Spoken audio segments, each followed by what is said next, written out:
Okay, well, let's see. We're going to start another class, and we're finally up to seminar part 3 after, 14 weeks of getting through the first two parts. We're going to talk about dinosaurs and how they fit into the Bible. The reason I put so much emphasis on dinosaurs, I guess, in my ministry is because Christians are really confused by the topic, and I was confused by the topic as a new Christian, and so many millions of kids are being brought into believing in evolution via the dinosaurs. That's what Satan is using, and so we've got to counteract this doctrine that's being taught. The Bible says in Genesis 1:1, God created, in the beginning, God created the heaven and the earth. Now this National Geographic issue says, no human being has ever seen a live dinosaur. Now when I deal with kids, I will say, now hold it kids, the guy that wrote this book, does he know that, or does he think that? They say, well, he thinks that. There's no way he can know that. In order for him to know that is true, he would have to know every human being alive, wouldn't he? I'm sure he doesn't. He would have to know everybody that ever lived. And I know he doesn't do that.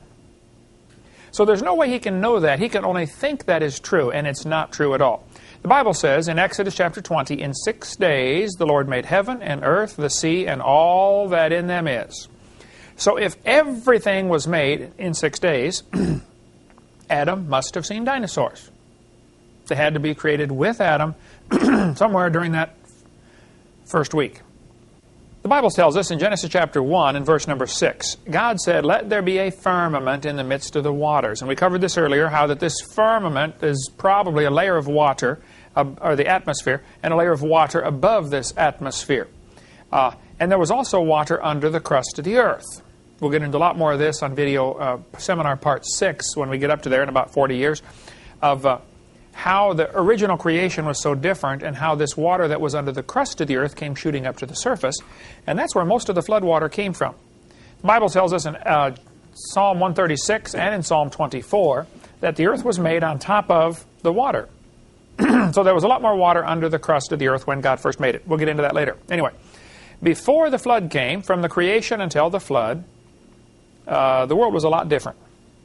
People lived to be, 900 years old, and things changed after the flood. But during this pre-flood era, we call it the Garden of Eden, but actually they were kicked out of the garden probably after 100 years, and the rest of the 1,500 years is still a beautiful world, but thorns and thistles, and nothing like it was for the first 100 years, but still, living 900 years old, so things were a lot different. I'm not sure exactly what the curse did to the world, and I don't know how much effect that had on things that Adam saw, and there is not much preaching been done because there's not much scripture on the curse. We know what the flood did. I mean, that really wrecked it. But the curse apparently, certainly at least made the plants grow thorns and thistles. It might have been a recessive gene that became active. It might have been God just took his hand off and allowed certain things to happen. It's like if you don't ever work on your car, it's eventually going to break. And God said, that's it. I'm letting this place go to pot now. Whereas before, I don't know. I'm just giving some options. He may have been sustaining it before. But before the flood, they're living 900 years. After the flood, it dropped off to 400, then 200, and then 100, and today not many make it to 100. So it was a lot different back then. Now, reptiles during this time grew to be huge. See, reptiles never stop growing. At the end of your bones, there are certain kinds of cells that continually grow until you reach a certain age, and then they stop. That's why if you break your arm or your leg, if you break a bone when you're a child, and you break it right across near the joint, there's a good chance you may have an arm shorter than the other or a leg shorter than the other because you mess up those cells that's where the growth takes place, and it's only at the end of the bones. Reptiles don't have that. They grow all their life. They never stop. People stop growing, at least vertically, when they're 16 or 18. I've seen them grow horizontally after that for a long time. But reptiles simply never stop growing. Eric, remember when we went to the alligator gardens, or what was that called? Alligator Farm in Orlando? We asked the guy, how big do these alligators get? He said, well, we raise them under close to ideal conditions here. All of the ones in the pond are the same size, so there's no competition. There isn't a big one to eat the little ones. In this pond, it's all 1-year-olds. In this pond, it's all 2-year-olds. And he said we give them all the food they can handle, so they don't have to fight for it. And we get them from egg in 1 year, to 5 feet long. After 2 years, they're 7 feet long. After 3 years, they're about 8 feet long or something. They never stop growing, but the growth rate declines.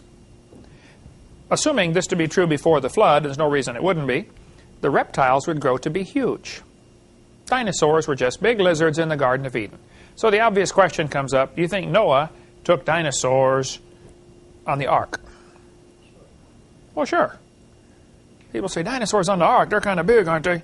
Ferocious meat-eating T-Rex? Well, he wasn't a meat-eater till after the flood. Yeah, bring babies. I mean, Noah was 600 years old when he built the boat. He probably was smart enough by then to figure out you don't have to bring the biggest ones. Bring 2 babies. Just be sure to get a pink one and a blue one. That'll be important later. There's a lot of reasons why you ought to bring babies, okay? Number 1, they're smaller, obviously. They weigh less. Number 2 or 3, they eat less. Number 4, they sleep a lot more. And they're tougher. Kids fall down and bounce and get up and keep running. Adults fall down and break or lay there for a while. And plus, they'll live longer after the flood to produce more offspring. And that's why you're bringing them to begin with. Why on earth would you bring an old one? You know, bring young ones and let them live longer after the flood. It just makes sense. One of the debates I did, I don't know, if Eric, if you saw that one, debate number 7 with the former preacher turned atheist. He said, how's Noah going to keep all those giraffes on that ark, you know, because they got that, you got to have a special sling to carry a giraffe because their neck will get hurt, you know, because they're so tall. Well, he's assuming a full-grown giraffe. Baby giraffe, 6 feet tall, it's not a problem. They don't need the special sling for transportation. They're closer to the ground, they're tougher. And they always look for stuff like that, you know. First, they pick an absurd example. Like one of the, how did he fit those billions of species of beetles on the ark? The question is always flawed, and you have to learn to watch for that. This scoffer said, how did he get, you know, he says he took 7 of the clean, and the giraffe chews the cud and has a split hoof, so he'd have to take, you know, 14 giraffes, 14, you know, 14, 15-foot tall giraffes on the ark. Ha, ha, ha. You believe that happened? I try to point out to him, first place, he took babies, okay. Secondly, what you believe is so much dumber. You believe a giraffe evolved from a rock over 4.6 billion years ago. I don't understand how they can strain at the gnat and swallow such a camel. It's funny. It's hard not to laugh at them, so I go ahead and laugh at them because it really is dumb. But, you know, Satan has them blinded, that's all. We should try to win them to the Lord, you know. They're just blinded by the devil into believing that dumb theory. So Noah took 2 of everything. God told him, all you got to do is read the Bible carefully, and it tells us the solution. God said, I want you to bring 2 of every sort, not 2 of every species. What happened in the mid-1800s, they started arguing about, you know, a doctrine was taught, and many teachers taught this, called the fixity of the species. So if there's a certain animal, like a dog like the Alaskan Husky that really is comfortable and survives in cold weather and would be miserable down in hot weather, probably wouldn't survive. I mean, if somebody was chasing him, he's got all that hair on him, he would overheat quickly. Whereas, you know, a short-haired dog like a dingo is very comfortable in hot weather like Australia. You put him up in Alaska, he's going to freeze. Okay, so some people are going around teaching, well, this proves God made the dingoes in Australia for Australia, and he made the huskies in Alaska for Alaska. There's no change in the species. So Darwin came around and rebelled against that teaching, and he was right to do that. I mean, that was dumb what they were teaching. The people were teaching the fixity of the species. Species never change. Well, the question is, what is a species? The Bible doesn't use the word species.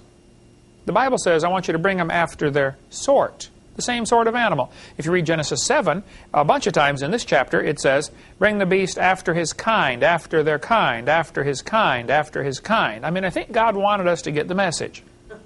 It's the basic kinds, not the species. So the argument is not species, it's kinds. And if you're going to get into a discussion or a debate or an argument on creation or evolution, I would encourage you to stay away from the word species, because nobody's ever gotten a good definition for it. They'll say, well, animals that normally breed together are same species. Okay, well, a dog and a wolf are different species. Canis lupus and Canis domesticus. But they can still breed and have puppies. So what's your definition of species again? There isn't a good definition. Now, the biblical kind, if you go back and read Genesis, God says they're going to bring forth after their kind. So the way you tell what a kind is were they originally able to bring forth offspring that could also bring forth offspring. Bring forth not sterile offspring. A horse and a mule today, a horse and a jackass can crossbreed and make a mule, which is almost always a male, and all of the males are sterile, I believe. About 1 in 20,000 is born that is not sterile. But then either those kids are sterile or they become back to a horse or a jackass. So there's a good possibility that the horse and the jackass had a common ancestor. I wouldn't argue about that. But stand back and look at them. You're talking about the same kind of animal. You know, this doesn't prove the horse and the banana have a common ancestor. That's for sure. So, and God told him to bring all those in whose nostrils was the breath of life and those on dry land. Now here's what will happen. Some skeptic or scoffer will figure out how many species of animals there are in the world. He won't figure the kinds, he figures the species. And then he figures including all the fish and including all the insects. And he says there are X number of million species in the world. Well, this number is derived because modern day scientists have decided that certain animals are different species. But if you stand back and look at them, they're the same kind of animal. I mean, we got dog, wolf, coyote. There's 3 simple examples that are the same kind of animal and probably had a common ancestor, but they're 3 different species. So they will set up a straw man by claiming there are millions of species in the world, and there are. Way too many species to go on the ark. Way too many. And they'll say, are there too many species to fit on the ark? I say, I agree. But you think it happened? You think what happened? You think he put all those species on the ark? Oh, no, no. I think he put all the kinds on the ark. He brought them after their sort. Only those in whose nostrils was the breath of life, and only those on dry land. Take out the fish. Take out the insects. They don't breathe through nostrils. Insects absorb oxygen through their skin. Which, spiracles, right. It's called a spiracle. It's a hole in the skin where they pull oxygen in, and that's how they get it. And we get into the surface area to volume ratio problem. Did we do that in one of the classes here? Yeah. As an insect gets larger, it ends up effectively having less skin per cubic inch of meat, and so it can't get enough oxygen to breathe. So what do we have insects now? Well, we have insects that aren't as big. We still have them. They're just not as big. Were they on the ark? Oh, yeah. No, some insects might have been on the ark, but they didn't have to be. Insects can survive a flood just fine. Many insects can burrow in the mud. Some spiders can take an air bubble down with them and build their nest underwater, you know. It doesn't take much air to keep an insect happy for a long time. Plus, I suspect during the flood you would get turbulent areas where you would have, you know, stuff trapped. The big thing, I think most of the insects survived on floating dead material, log mats.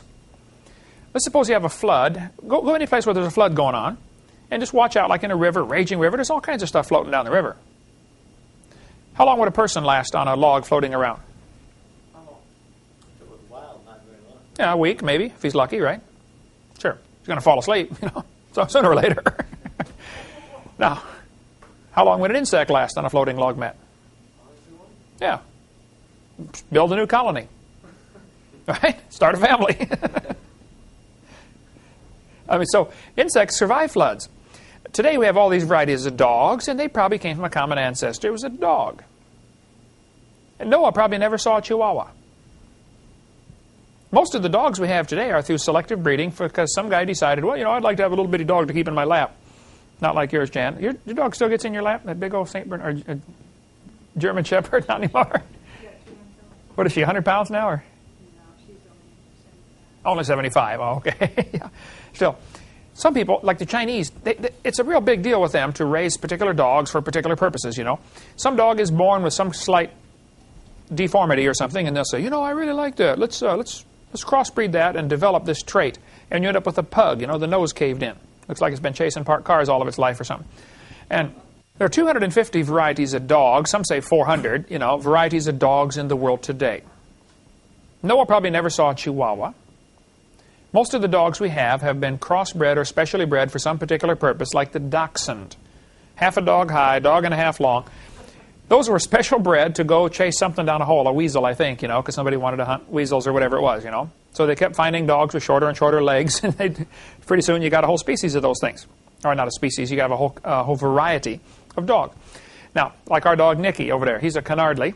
I tell folks you can hardly tell what kind he is, so he's a canardly. But the generic dogs is what they probably had on the ark. It's a very good possibility that the horse and the zebra have a common ancestor, and the burro. Stand 30 feet away and look at them, folks. You're talking about the same kind of animal. This doesn't prove a horse and a banana have a common ancestor.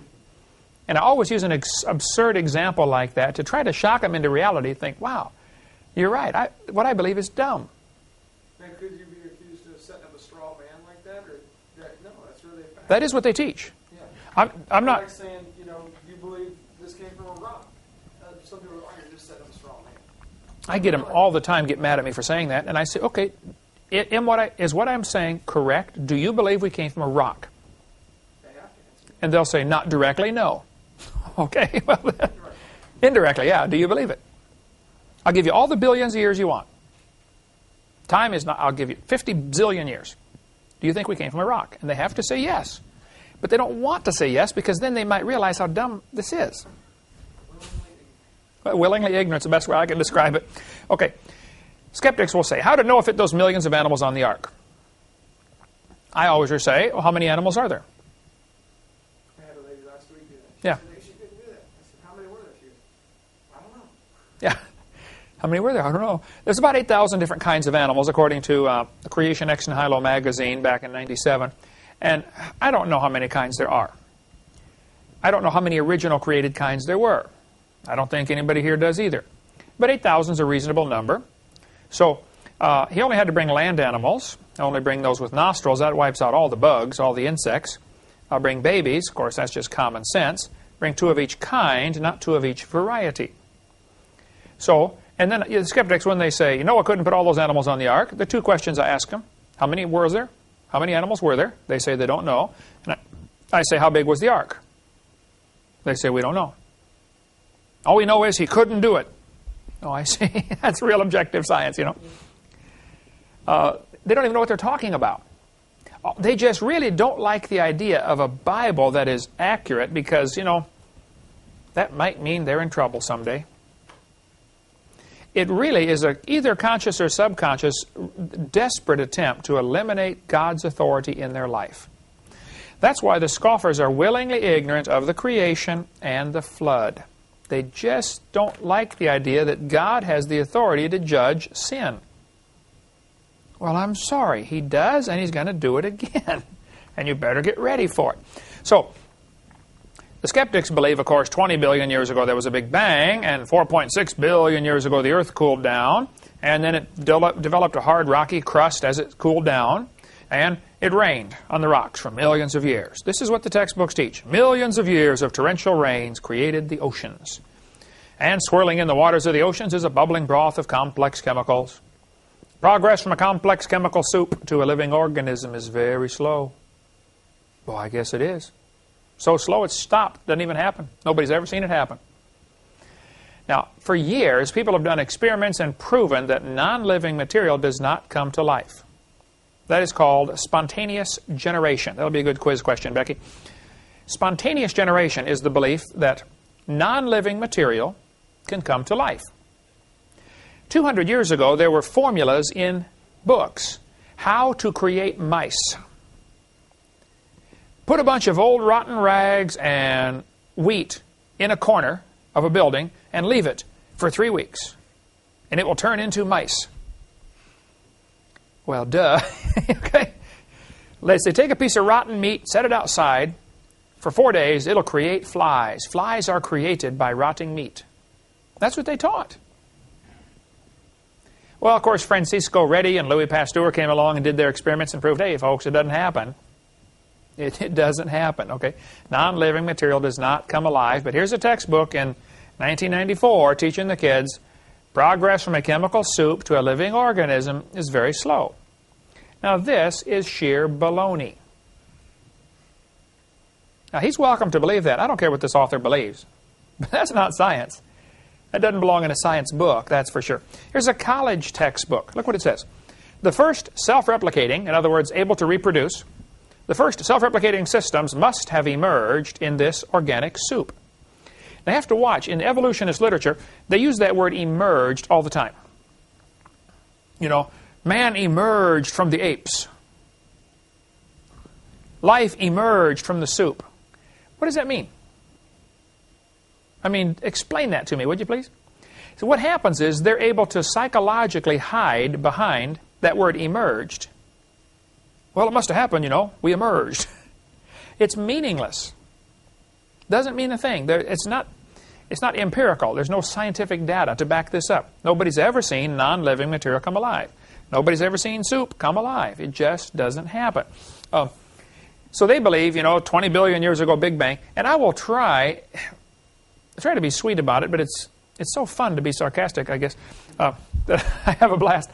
You having the same problem, Eric? It's fun. It's tough to be sweet, but you try, I like to make fun of I guess I have the Elijah personality in me, What's the matter? Is your God sleeping? Cry a little louder, huh? So we need some people in the creation movement that are sweet and gentle and, work with these folks. And bless God, I'm thankful there's people like that. But it's not me. I'm not one of them, okay? You need the Air Force, but you also need the Marines to get in there and blow stuff up, right, Jan? And then you need people to go in and fix things, And, you need the politicians to go in there and mess it up again so we can have another war 20 years later and let the bankers get rich again. Right. So I will show them. I have learned in debates or in talking to people, one of the most effective things you can do is to show them what they believe instead of just tell them what they believe. Because somehow when you say 4 billion years ago, the brain shuts off. You can't comprehend 4 billion years, and so you just think, wow, it must have happened. But when you put it on a timeline and say, okay, look what you guys believe. 20 billion years ago, Big Bang. What exploded? Where did it come from? 4.6 billion years ago, the Earth cooled down. Has anybody ever seen a planet form? No. Is there any evidence you can get a bunch of fragments together and it'll form a perfectly round ball? How did all this stuff melt and get together? The Earth doesn't have enough heat to do that. Is it all bombarded? I mean, you can go on and on this problem right here. Nobody's ever seen this happen. Then, how did life start? Nobody's ever seen that happen. But they believe it did, so I will tell them, that what they think is silly. And they'll say, well, you think all the dogs came from 2 dogs on Noah's Ark? I say, well, yeah. Do you think all the dogs came from a rock? And it shocks them. Wow, wait a minute. That is crazy, isn't it?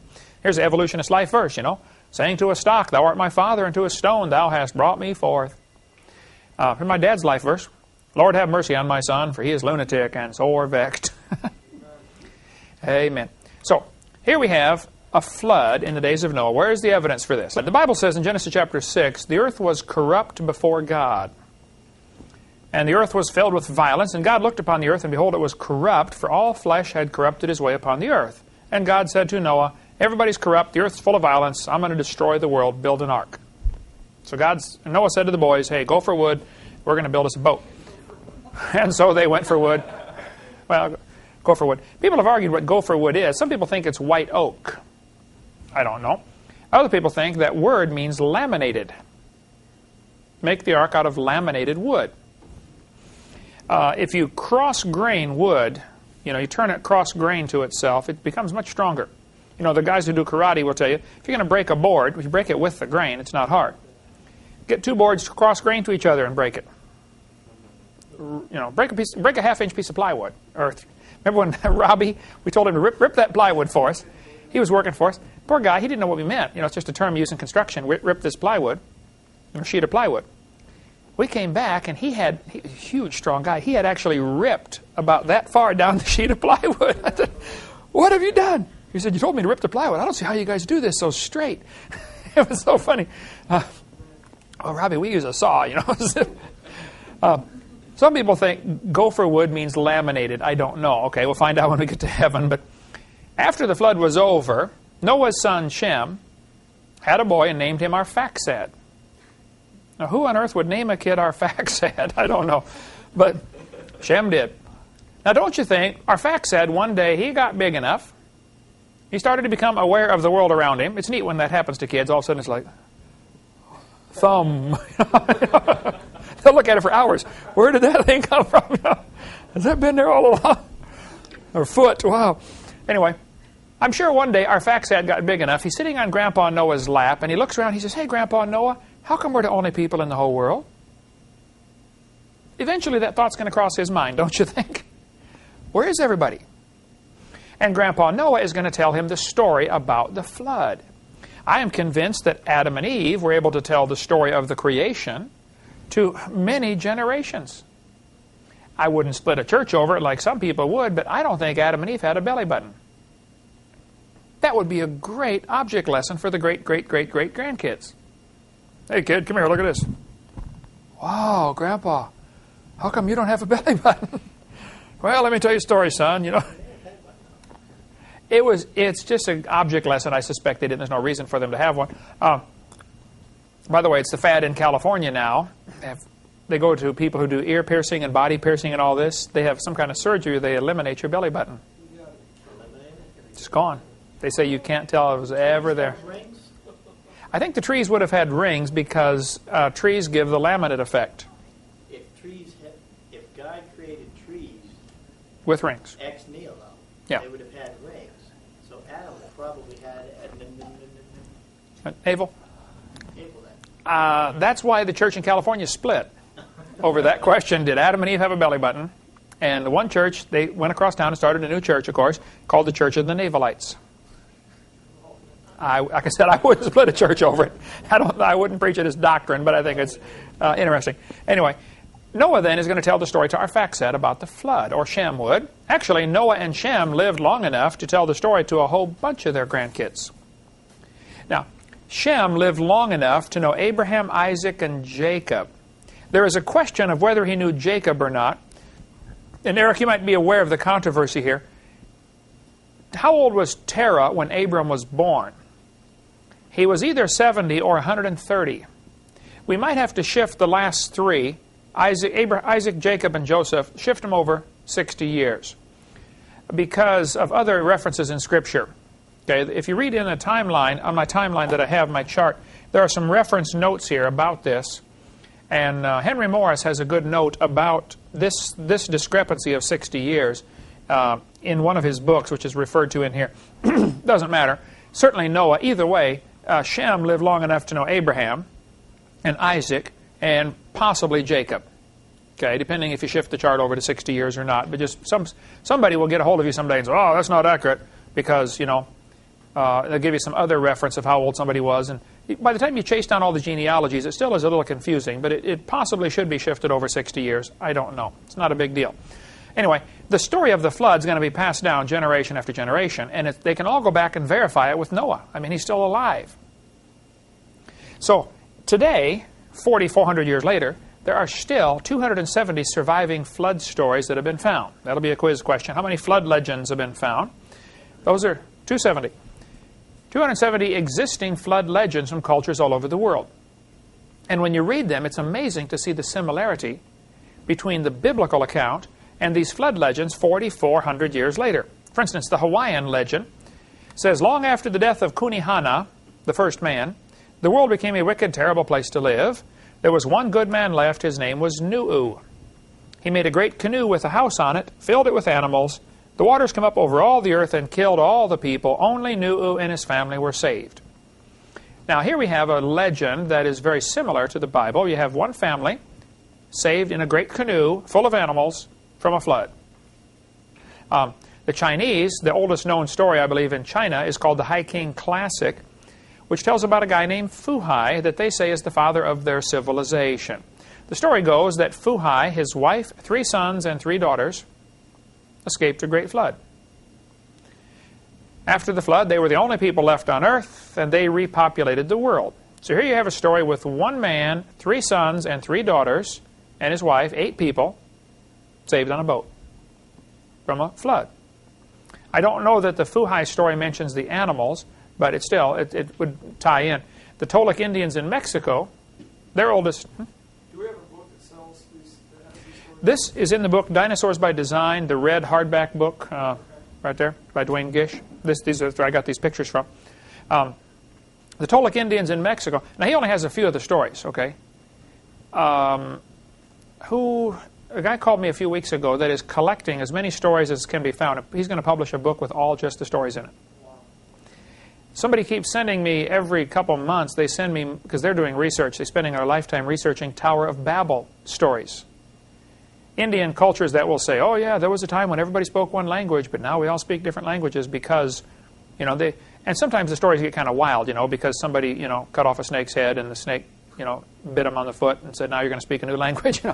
The stories get kind of wild, the mythology, but the idea is universal that everybody did speak one language at one time. Do they speak with a forked tongue? Forked tongue, I guess they would, wouldn't they? The Toltec Indian legend says, the first world lasted 1,716 years and was destroyed by a great flood. Only one family named Coxcox survived. Well, 1,716 years is interesting because the Bible says it was 1656 if you add up the dates in the Bible. Now, I don't know if there are gaps in the genealogies, and that discussion would go for hours and hours. There are some problems between the chronologies and the genealogies. There's a few extra people mentioned in there.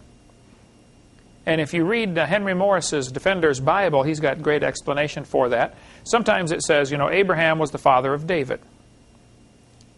Well, obviously he's not the father of David. He's the great-great-great-great-great-great-great-grandfather of David. But it's just a Hebrew, what do they call it, idiom, or is there another name for it? Colloquialism? Yeah. It's just a way of expression of saying, he's the father. So there may be a few gaps in our genealogies. I don't think, it's not serious, and there are some other places that close up an awful lot of the gaps. Where it says, for instance, Enoch, the seventh from Adam. It says that in the book of Jude. Well, if Enoch is the seventh from Adam, then that closes up any gaps there, right? The Bible dates, though, of 1656 may or may not be exactly correct. And that's why, in here my seminars, I always say about 6,000 years ago and about 4,400 years ago. Technically, this should be 4356. 4344, whatever it is. But I just round it off, okay, because I don't think you can get the exact dates. The legend, though, of the Toltec Indians is only 60 years different from the Bible story. So here you have people in Mexico maintaining a legend for thousands of years, people in Israel maintaining their Bible for thousands of years, and when we finally put them both together, 4,000 years later, it's only 60 years off. Not bad. The Babylonians have a legend about this. Lots and lots of stories. There's a great book by Bill Cooper called After the Flood. I don't know if you've seen that one yet, Eric. I got it in my office. We almost decided to carry that book as, and I still may someday, because it's really good. He traces the genealogies of Noah's three sons. Where did they go? He goes back and who was the first king of France, the first king of or leader of England, and he's really done incredible work with genealogies. Now, Bill Cooper is very, very sick, I understand, possibly dying over in England is where he lives with cancer or something. But the book is tremendous, called After the Flood. If you want to get more detail on that, you can get it, I know, from ICR. If you call our ministry, if you get this tape and want one, we can order you one. We'll get one for you. But Mount Ararat is located in the corner of where Turkey and Russia and Iran come together. Now, it's a pretty good distance from Iraq as opposed to Iran, which used to be called Persia. But on a Turkish map, this area is called Noah Ongomshi, Noah's big boat. I had a fellow in a seminar one time was really angry at me. He said, it doesn't say big boat, it just says Noah's boat. So, okay. Sorry. This is from Ron Wyatt's book, Noah's Big Boat. Ron's been there many, many times to that region. The Bible says in Genesis chapter 8, the ark rested in the 7th month upon the mountains of Ararat. Now, it's interesting, it rested the 7th month, but he didn't get out till the 13th month. Why would you stay in there for 6 more months? Several reasons. Number one, there's nothing to eat outside. I mean, go someplace where they just had a flood, go out and stand in the middle of the floodplain, the mud. There's nothing there. No McDonald's. Nothing. All the animals would die if you let them out. There's nothing to eat out there. How long would it take? How long does it take if you plant a garden? How long until you can eat the fruit of your garden? 3 or 4 months, right? He stayed in 6 more months. Plenty of time for seeds that were floating around to begin to grow again. There'd be food out there. Trees probably wouldn't be very tall. I mean, I think when Noah got off the ark, it was nothing over a few feet tall. Some plants, bamboo grows real fast. Maybe in some stuff 10 feet tall or 15 feet. But basically, it was a ruined world. And a lot of people think that after the flood, Noah's sons, at least one of them, became bitter over that beautiful world was destroyed. Why would God do that? The people before the flood weren't that bad, were they? And we tend to look at sin from our perspective instead of God's perspective. God hates sin. He just isn't going to tolerate it. He's going to judge the world. He's going to do it again, by the way, any day. But it says the ark rested in the mountains of Ararat. Mountains is plural. Now this is important. There are those people who teach that Noah's Ark is on Mount Ararat. I have read many books. This is an awesome book by Nathan Meyer. He's convinced it's on Mount Ararat. Ken Ham is convinced it's on Mount Ararat. Carl Baugh is convinced it's up there. John Morris and Stephen Austin from ICR are convinced it's on Mount Ararat. And it might be, I don't know. But what I have read, and I think I've read everything that is, nearly everything published on this topic from these people who I respect, they will say, you know, we went up on Mount Ararat and we got struck by lightning and there were rock slides and landslides and there's pillow lava up there. Yes, I agree. And then they'll say, you know, we just almost saw Noah's Ark. Well, how do you almost see something? You know, okay. And there are stories about the Russians going in there in 1916 or 17, you know, photographing the Ark, coming back with all the data, and then the revolution started. And it was all lost who knows where, you know, during the Bolshevik Revolution. So, I don't know. I'm willing to listen to both sides, but here's what happens. The people who believe it is on Mount Ararat have spent a lot of time raising money for these expeditions. And they get really bent out of shape if you even suggest it might be someplace else. And so some good creationist groups have ostracized me, or they won't recommend my ministry because I even mention that there's another option. I'll say, well, you know, maybe you might want to look someplace else. The Bible doesn't say it landed on Mount Ararat. You ought to try this. Get something floating in a bathtub and have something rise up under it. What's the chances of it landing on that rising object? It's going to float off to the side. It won't land on the rising object. It could, I suppose, but it's highly unlikely. Mount Ararat is made of a special kind of lava called pillow lava. Pillow lava occurs when a volcano erupts underwater. As soon as the lava comes out, it cools quickly. And so it looks like a pillow, for lack of a better word, and so they call it pillow lava. In Hawaii, I've been over there 3 times, volcano, when it erupts, if it has time to cool down, it cracks, you know, a different kind of lava than if it cools instantly. When the lava's flowing right into the ocean, big steam cloud, and it cracks up into sand. Breaks it all up. The black sand beaches in California, I don't know if you remember that, Eric, you might have been too young, but we used to go just north of San Francisco. We would see the black sand beaches that were obviously from a lava flow that flowed down and hit the water and cooled off and broke up quickly, made this black sand. Mount Ararat is obviously a volcano that erupted underwater because of the type of lava it is made out of, called pillow lava.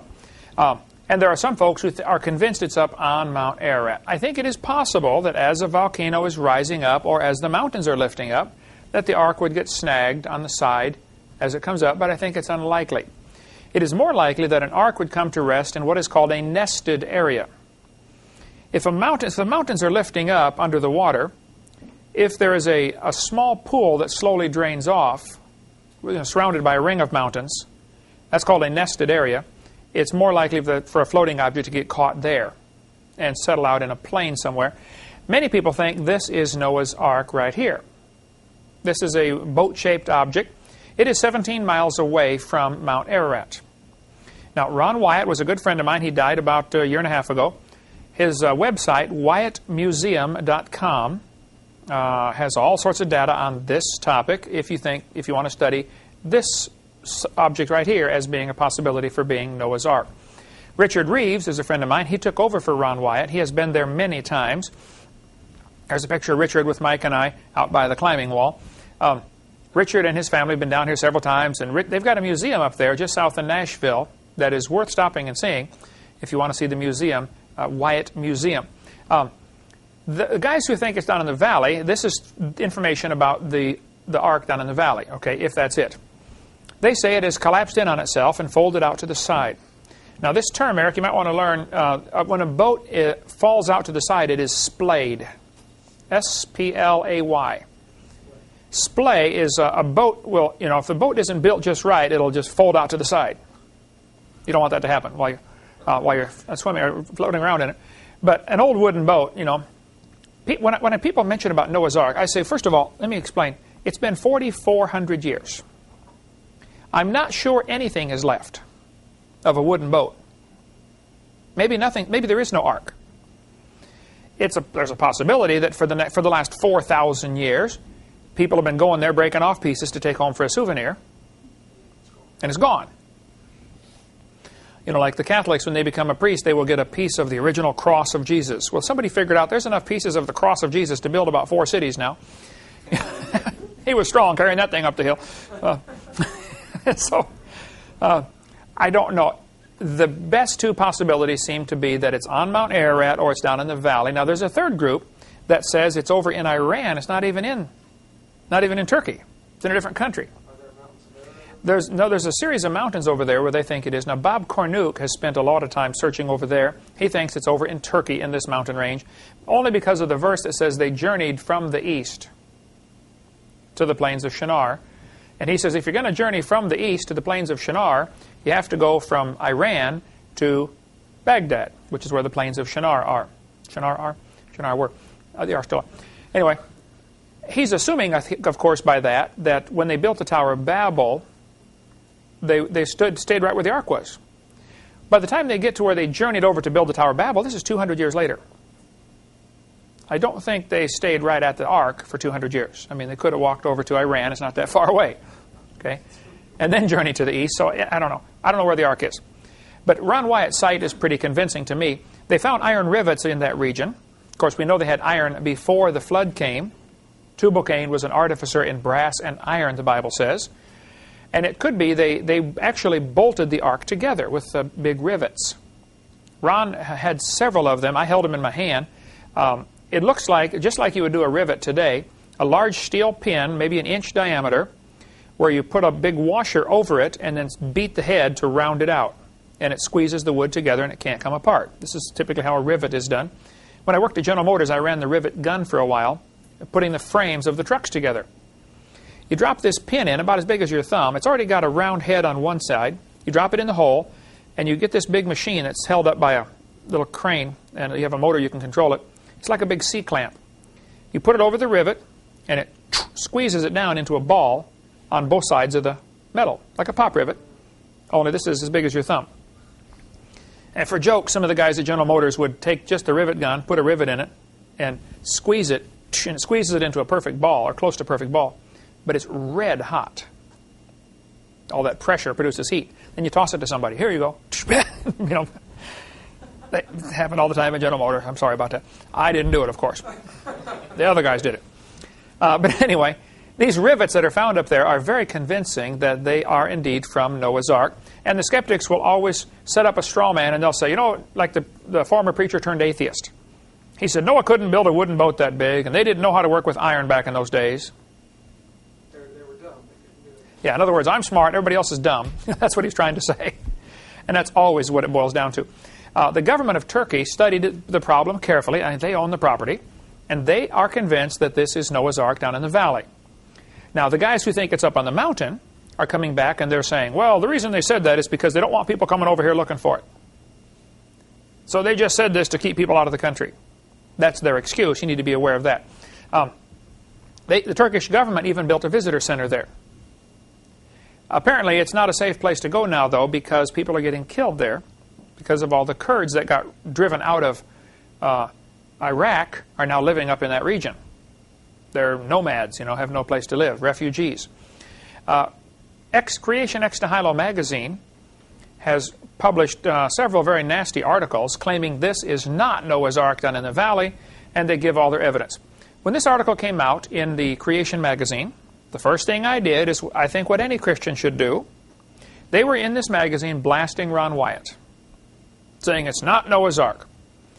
I called Ron Wyatt. I said, Ron, let me read this article to you. I read the whole article.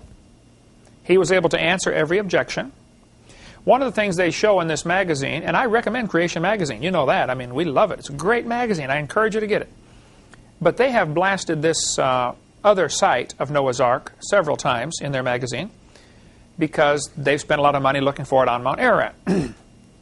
So one of the pictures they shows a satellite image of the region there, and it shows two more boat-shaped objects. And they said, see, that's not Noah's Ark. It's just a boat-shaped object because there's two more of them in the area. Kind of like this, you know. And they're not too far from each other. So I called Ron. I said, Ron, what do you say about that? They're showing pictures in here of two more boat-shaped objects that look just like yours. Why do you think yours is Noah's Ark? He said, well, Brother Hovind, you taught science. Tell me, when mud flows around an object, if there's a mudslide coming down a hill and hits a big boulder, it's going to flow around it, right? I said, that's right. He said, one end is going to be pointed, the other end is going to be rounded. I said, right. He said, the pointed end is at the bottom. You can tell which way the mud flowed by the pointed end. On the bottom? Mud flowed that way, right. The rounded end is the same thing when an airplane wing. It's round on the front, pointed on the back. The air flows over it just right that way, okay? He said, you're right. There are several more of these objects in that region, but now go back and look at the one I say is Noah's Ark. It's backwards. The rounded end is downhill. That's a good answer. I think you at least ought to give the guy a chance to defend himself. So that's what I did. And I was satisfied with all of his answers, and I recommend, if you're going to get into the study of Noah's Ark, and I don't know which site it is. Maybe it's neither, all right? But I recommend you read all the books from both sides and really decide. I've decided I don't know, but I'm fairly convinced that it's probably down in the valley. I'm still willing to listen, and if that makes some other creation ministries blackball me because I make that statement, well, then grow up, okay? Yeah, I think if you're going to research, you ought to study all the possibilities, all right? What they're doing, I think, they're doing the very same thing that the evolutionists do. We want the kids to see our view and don't let creation in the schools. And we got a bunch of creationists that are convinced it's on Mount Ararat. They don't want anybody to see any other evidence for the other side. And I think that's just childish, my personal opinion. Okay, Genesis chapter 6. The Bible says the ark is 300 cubits long. Now, Moses did not write Genesis. Moses was the editor of Genesis. There are 10 different authors for Genesis. And it's divided up in the Bible when it says, these are the generations of, that's the break point. That's called a teledoth. They're signing off, and then somebody else takes over. And I've put together stuff, Eric, for seminar part 7 in the question-answer. You know, where are the 10 sections of Genesis? Some people say 11. Apparently God wrote chapter 1 and the first few verses of chapter 2. And then Adam took over, and Adam actually wrote part of Genesis. If you look at Genesis 1 and Genesis 2, it's very fascinating.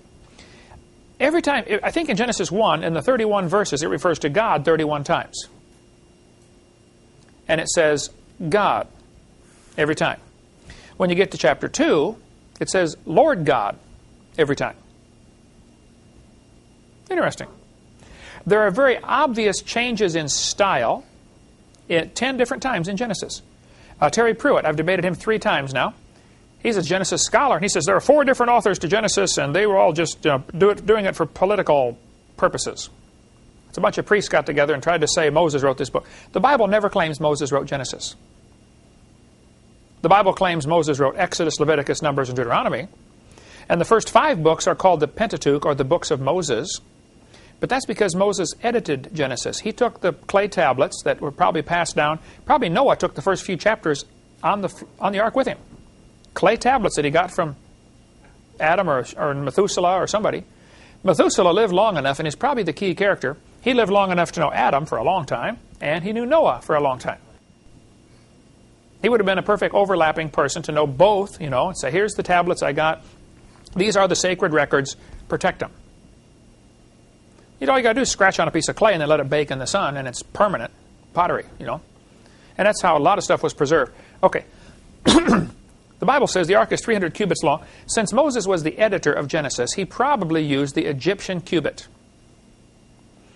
If I was going to write a book and talk about something, I would probably not use ruples if I said, oh, this car cost, 80 million ruples. Now, you folks, that speak Russian, to you, that means something. A ruble, right? 1 ruble is worth, what, 0? Very close, right? It used to be worth a lot of money, didn't it?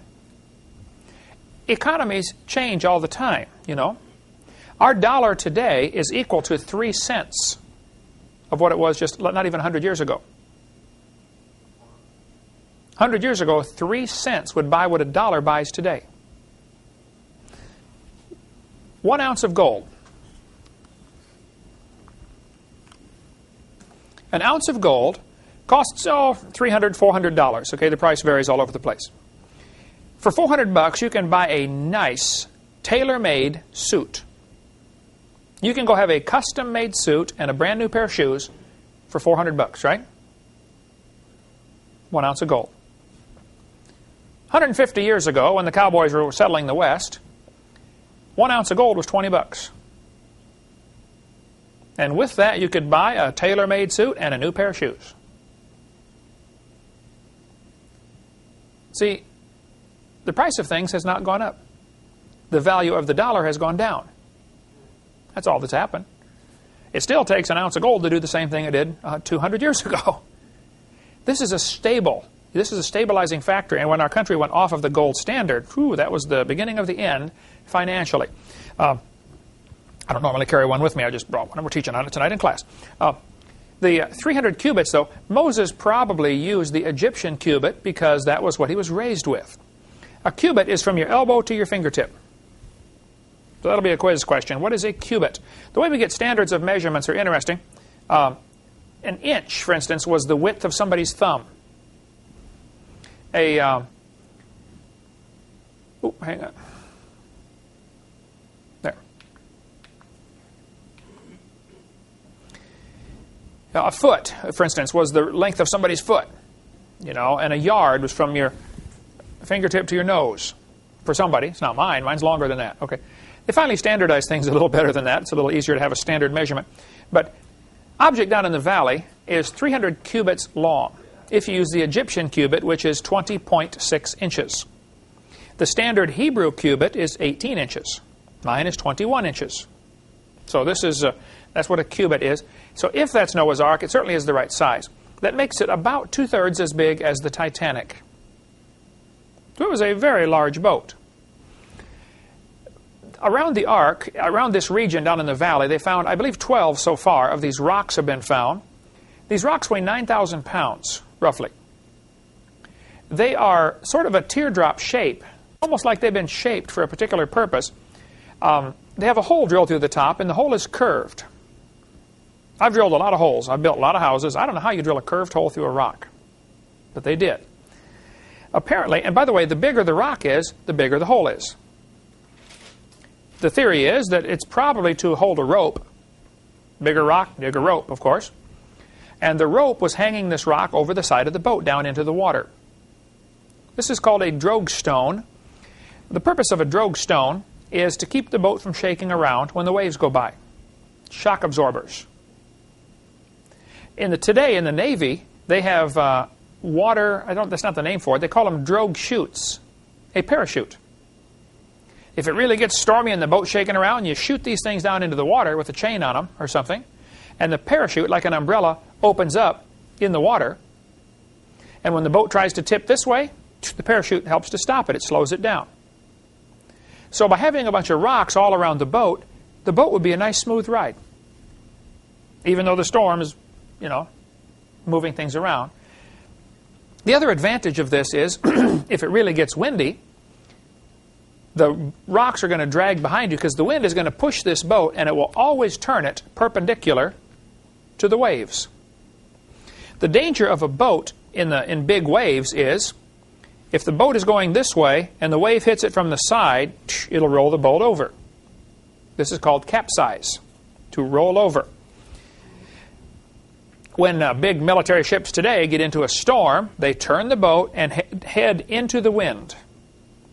Because the wind is going to make the waves go a certain direction. You want to be going straight into the wind so the waves can't hit you on the side and knock your boat over. Well, if you had drogue stones, the wind would turn you automatically at a right angle, perpendicular to the waves.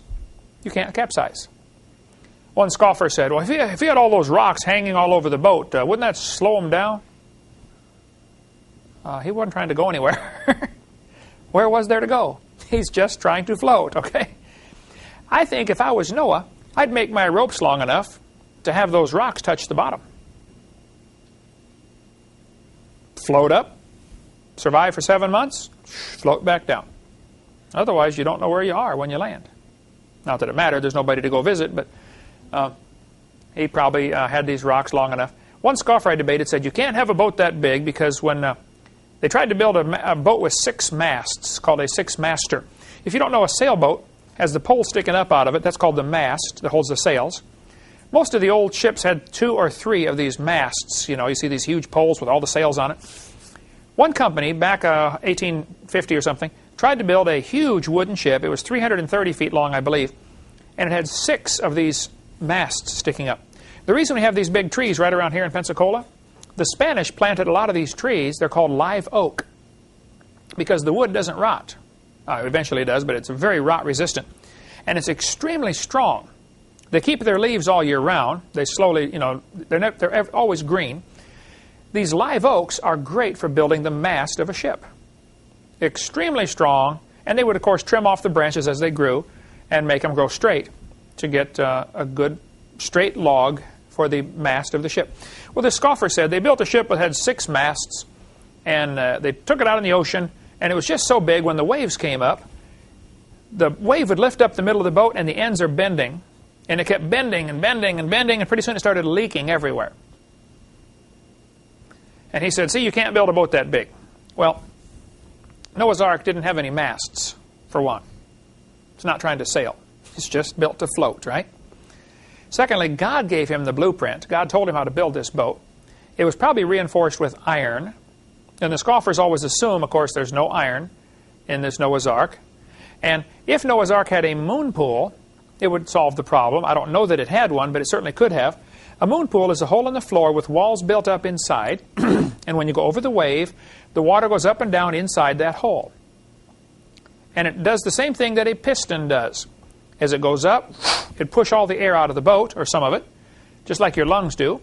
When the wave goes down, it would be a suction that would suck fresh air in. It would be air circulation. So, we'll have to leave it right there for this week. Next week, we'll talk about what happened to the dinosaurs after the flood. I mean, if this is true, that Noah took dinosaurs on the ark, what happened to them? We'll cover that in the next class. Thank you so much.